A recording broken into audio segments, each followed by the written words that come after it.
Hello everybody, welcome back to my channel. మన previous వీడియోస్లో intermediate first year students కోసం ray optics అనే chapter explain చేసుకుంటూ ఉన్నాం.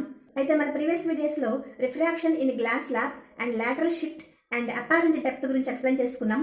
అయితే ఈ రోజు వీడియోలో అపారెంట్ డెప్త్ గురించి మరింత ఇన్ఫర్మేషన్ మనం ఎక్స్ప్లెయిన్ చేసుకుంటాం. సో మన ప్రీవియస్ వీడియోలో క్లాస్లో మనం ఎక్స్ప్లెయిన్ చేసుకున్నాం. సో ఆ కేసులో ఆబ్జెక్ట్ ఏమో డెన్సర్ మీడియంలో ఉంది, అబ్జర్వర్ ఏమో రేరర్ మీడియంలో ఉన్నాడు. అయితే ఈ కేసులో ఆబ్జెక్ట్ ఏమో రేరర్ మీడియంలో ఉంటాడు, అబ్జర్వర్ ఏమో డెన్సర్ మీడియంలో ఉంటాడు. వాటర్లో ఒకడు స్విమ్ చేస్తూ ఉన్నాడు. సో ఇక్కడ వాటర్లో ఒకడు స్విమ్ చేస్తూ రివర్ బ్యాంక్ మీద ఉన్న ట్రీని అబ్జర్వ్ చేస్తూ ఉన్నాడు. సో ఈ ఆబ్జెక్ట్ నుంచి వచ్చినటువంటి లైట్ రే అనేది టువార్డ్స్ నార్మల్ ఇలా బెండ్ అయిపోయింది. సో దీనివల్ల ఏమైంది, ఇక్కడ స్విమ్ చేసేటువంటి ఈ అబ్జర్వర్ కి ఈ ట్రీ అనేది చాలా హైట్ కనిపిస్తుంది. సో ఇక్కడ కూడా మనం అదే ఫార్ములా యూస్ చేస్తాం. X apparent equal to mu X real. So అదే కాన్సెప్ట్ ఇక్కడ యూస్ చేస్తాం. సో ఇక్కడ delta X shift equal to so X real into 1 minus mu.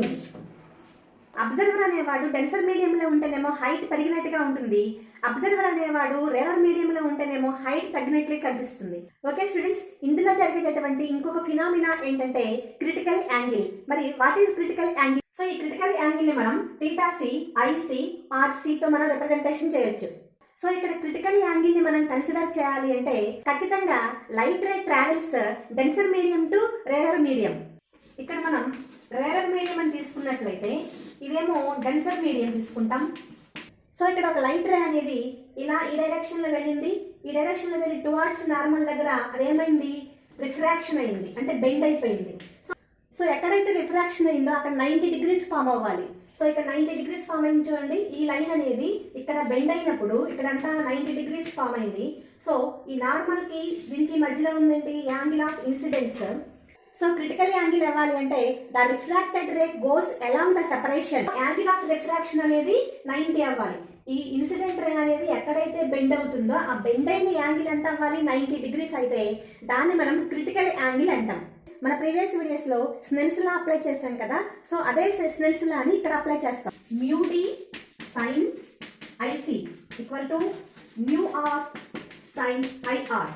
So ఇక్కడ ఆర్ అంటే మనం ఇక్కడ 90 డిగ్రీస్ కదా, 90 అంటే సైన్ 90 అంటే 1 కదా. సో 1 అని తీసుకుంటే ఏమవుతుంది, ఇక్కడ సైన్ ఐసి ఈక్వల్ టు ఇది అంతా 1 అయిపోతుంది. So mu R by mu D.